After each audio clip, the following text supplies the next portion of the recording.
my name is Fila Beck and the Rabbi from another planet. Please like, share, and subscribe, and ring that little bell so you're notified when new videos drop. This video is going to be talking about my re-evaluation of the Capaldi years. I mean, this is the second of 3 videos. I'm going to link to the first one in the video notes. But before I get there, if you like, I'm assuming you like Doctor Who because you're watching a Doctor Who video. That would make sense.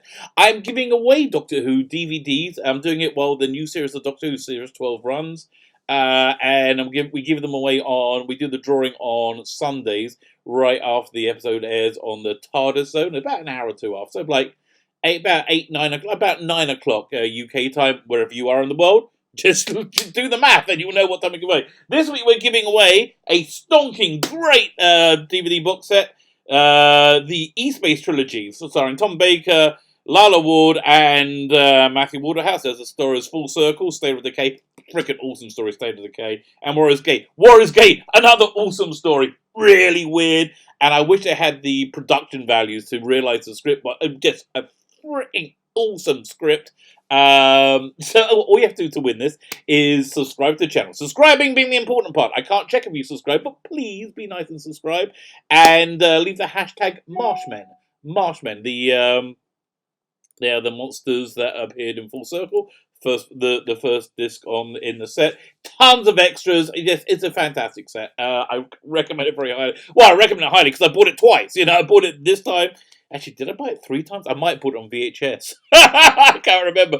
I bought it this time on DVD, but when the Blu-ray came out of was it season 18, I bought that as well because that's the type of guy I am. You put Doctor Who on it, it's hard for me not to buy it. Although I haven't bought the Jodie Whittaker Blu-rays, and I don't think I'm ever going to. But that's a story for another time. But yeah, actually, it's because of the Jodie Whittaker era and my real deep dislike of it made me go and reevaluate. I started by reevaluating Clara because I had in my mind I didn't like Clara, you know, which is kind of a fair thing to do. So I wanted to go back to it with more of an open mind, and I went through her Matt Smith season. And she was kind of annoying in there, but wasn't as terrible as I remember being. And she works better with Capaldi than I recall. Everything is better in hindsight, because I think the first time you go through it, you're going like, "Whoa, what the hell? What is this?" And now, once you know what it is, going through it again makes it. You get to appreciate it more on its own merits. Like when I watched the Mandalorian, I'm watching it again with my daughter, who she's like 22, and she will not watch. Is she 22 or 20? No, she's 22, but she will not watch something without me watching it first to make sure it's not too scary. So watching the Mandalorian a second time is so much better, because every time I was watching it the first time, I was like tensed up every day because for it to go like woke and awful and just, but it stayed great all the way through. So. Okay, so it's much more enjoyable second time through. So that's what I'm finding with the Capaldi years. So the Capaldi years had a really interesting template. Actually a lot of the Capaldi years had lots of very interesting ideas. A lot of them really didn't work very well. So the idea with the Capaldi era as a one, if you look at it on a macro level. You have his first season where he's just regenerated. We're seeing his literal birth, and I'm not sure how long chronologically that runs for him. It could be a couple of weeks. There could be a really small space of time as he becomes a doctor, as he regenerates and finds himself, becomes a doctor. So you're getting like a very green early doctor with his first season, season 8. With season 9. He has taken on the mantle of Doctor. He has become the Doctor. You know, that great moment you have when any Doctor regenerates. I think Paul McGann did it best with the big "I am the Doctor" speech. You know, I think so. This is him where he's a prime Doctor in his prime, being very, very doctory. And the season 10, which is my personal favourite of the Capaldi years, which I know is a really controversial point of view, is a retired older Doctor really wanting to die. This is like on his last hurrah, and that's also why I like Twice Upon a Time, which again I know a lot of people don't like. But yeah, so this video we're talking about his second season, season 9, which in hindsight I can understand why people reacted strangely to it. Okay, so the first thing is when the season opened, I think we're coming off um, last season's Death in Heaven just really didn't work, which is a shame because it really should have done. The whole idea of Cybermen crawling out of graves and people being turned by rain, all that stuff really should have worked. I think the Cybermen design maybe should have been more scary, but again, all the elements are right. I just don't think it pulled it out, pulled it off properly. As soon as this season started, and I wasn't really that thrilled with that season. Actually, going through that season is most of the episodes. Let me do a look on the episode guide. Most of those episodes I ended up having to skip because they were just I just found them like unwatchable. So yeah, I'm going to run through this quickly before we get to the second season. Deep Breath was like an extra extended episode, and that extension really didn't help it. It was like 20 minutes too long, and that's how much they extended it. Into Dalek was actually quite kind of a solid story. Robot of Sherwood I skipped, along with Listen I skipped, Time Heist I watched, wasn't bad. Caretaker I skipped, Kill the Moon I skipped, Mummy on the Orient Express I watched, Flatline I watched, In the Forest at Night I skipped, Dark Water and Death in Heaven. So you had a lot of real duffer episodes that season, which I would recommend never going back to again. Even though I think Capaldi's performance is just incredible. His performance is so layered and has such a deep understanding of who this character is. I mean that's really the draw of the era for me. We had, I think, and then we had Last Christmas, which was actually quite a lot better than I thought it was going to be. And it seemed like that was set up to be Clara's last one, but she up for another season, which was this season. Not sure if that was a great idea, but again, knowing what she's going in, it's much, much more watchable and enjoyable. That's really the most important thing. I would say it's really worth going back to check these out again, because they're far more enjoyable than I remembered on the first viewing. Okay, so we start off with the incredible Missy Dalek two-parter, Magician's Apprentice, and which is Familiar, which I actually think is that's two of my favorite Capaldi episodes ever.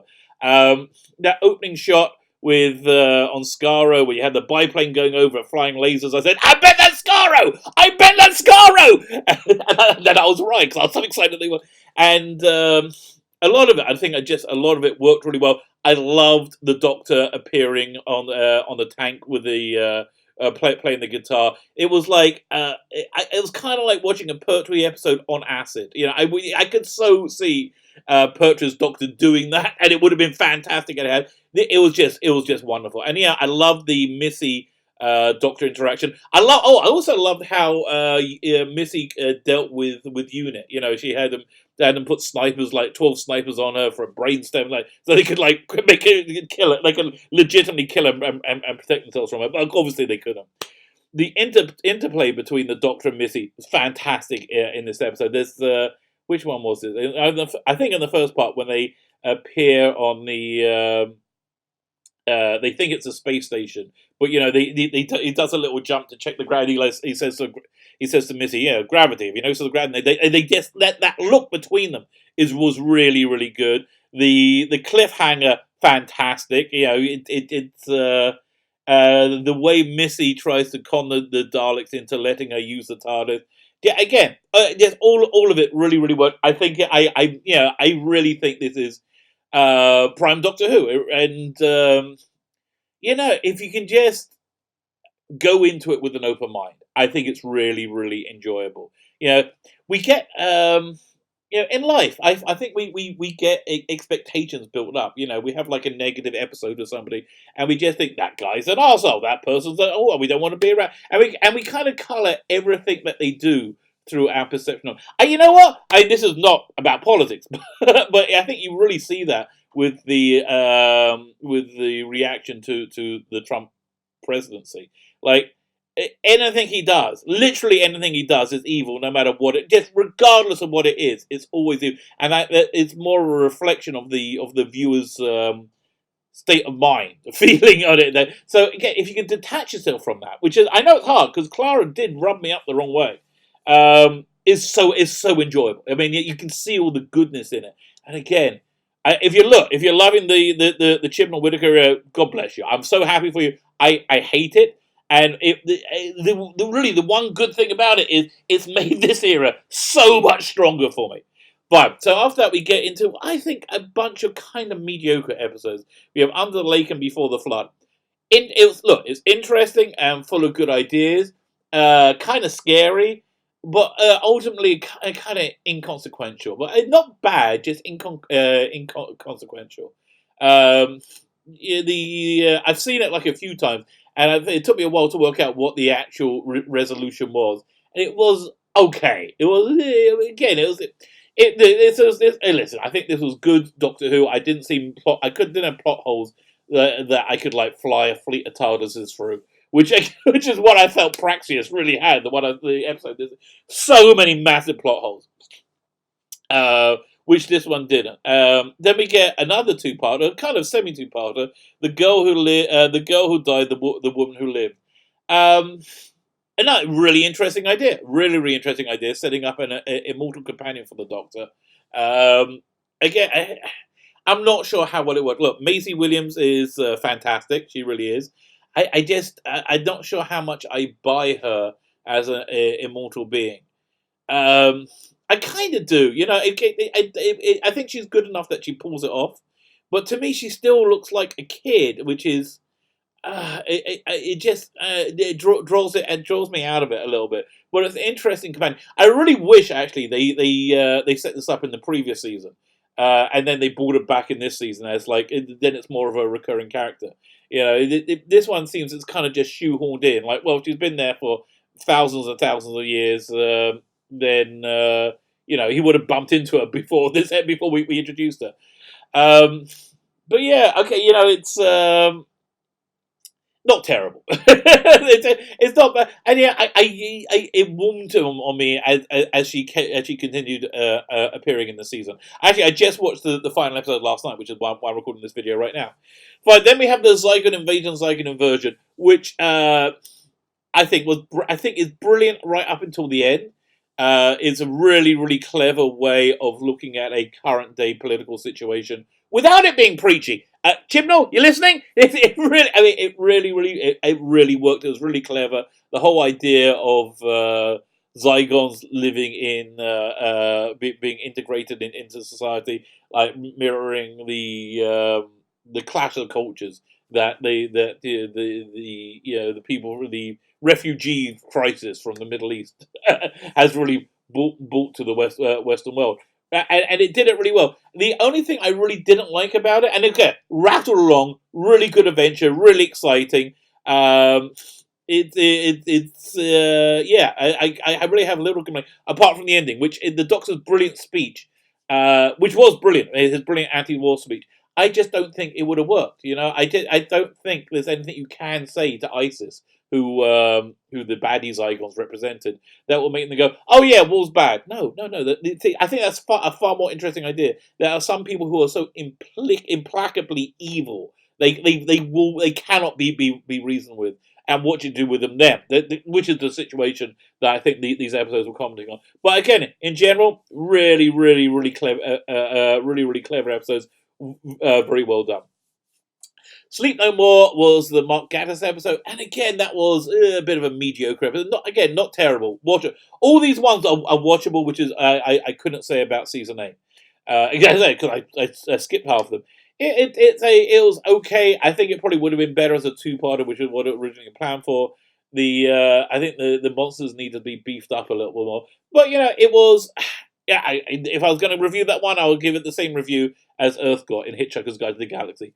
Mostly harmless.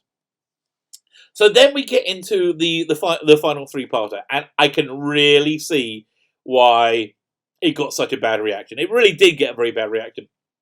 And I think the reason is we've just never seen anything like that in Doctor Who before. We genuinely never have. Face the Raven, I think, is one of the most traditional episodes, which had which has this incredible cliffhanger ending, and I think Clara really is fantastic in this episode as well. She really comes into her own. Does it work? I don't know. I really don't know if it works. It's certainly interesting. It's totally interesting, and I do appreciate the want to do something different and new with Doctor Who, which is hard. It's like, yeah, at this point it's like, oh, was it 52, 53 year history, and they really genuinely do something new and interesting with Doctor Who. I just don't know if it works or not. So you got the Face of Raven, which I think the most traditional one. Then you have Heaven Sent, which whew, that one's a hard one to rewatch. It's very, very, very clever. Again, Capaldi's performance just mesmerizing. But again, I just is a fantastic idea, very brave. It really is very brave, very clever. I just don't think it works. I don't think it's through any fault of anybody. And I think the same be said of Hellbent, which yeah,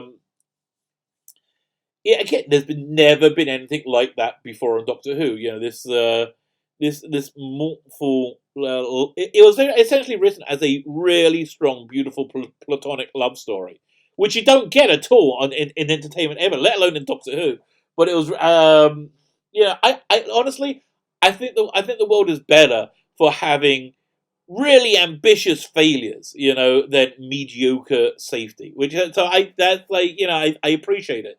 I would probably watch Hellbent again, and the end of Hellbent we had Clara and what's the word Alessandra. I think is that her name? You know what? Why not just click on click on the woman who lived and see what her name is.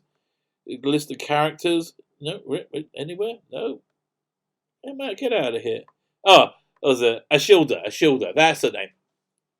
It ends up with Clara and Ashilda going off in a American diner shaped TARDIS, and the Doctor having his knowledge of Clara wiped out. I don't really get why he had to have it wiped out. I got why she would need to survive, but I'm not sure why he would.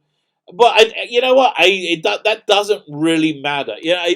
It did leave me wanting to say, look, if you want to do a feminine action adventure time travel Doctor Who program, yeah, you had an incredible pilot made right there. The Clara and Ashilda TV show that would have worked. I'm sorry, that would have worked. As would have the Doctor's daughter would have worked. Well, no, I never got the Big Finish ones. That would have worked. There's so many things that would have worked better than what they actually did, which was the Jodie Whittaker, which has just been terrible. Again, if you love it, this is not an attack on you, and I apologise if my opinion offends you. I really do, because look, guys, we all love Doctor Who. Listen, we're just disagreeing on the current era, which is so traditionally part of fandom. But I've never so strongly disagreed about Doctor Who with anybody ever before. Than this, but still, let's all be friends. That's what I'm saying. Let's all be friends. So, I want to say this is a not 100% successful. It was a really noble effort, and I appreciate them trying. I really appreciate them trying and doing something different. It's not okay. My capture review is this. It's far, far better than I remember it being. I really strongly recommend you giving it a rewatch. I think you'll probably be really happy for doing it. So yeah, let me know what you think. Let me know what your thoughts on the season are. My name is Seal Beck, and the Rabbi from Another Planet. If you can hit the like button, that's freaking awesome. Thank you so much. That helps me a lot. If you can subscribe, also freaking awesome. Thank you so much. I'm genuinely right now. Again, I'm like what's the movie? It's a Wonderful Life. Whenever an angel gets new wings, bell rings. Was that on a Christmas tree? I can't remember. But that's what I'm like every time somebody subscribes. Whenever you subscribe, honestly, my heart just goes, woohoo! I'm so excited. So, if you want to titillate a rabbi, you can today with just one click. And of course, don't forget the hashtag Marshman if you want to win those DVDs, which are awesome. Giving them away on Sunday with the next episode. Is the next episode the Mary Shelley one? No, it's not. I really can't remember what it is. Who cares? Really, it's only 4 weeks to go. Thank God! Only 4 more weeks to go. My name is Stephen Beckett, the Rabbi from Another Planet. Please like, share, subscribe, and ring that little bell so you're notified when new videos drop.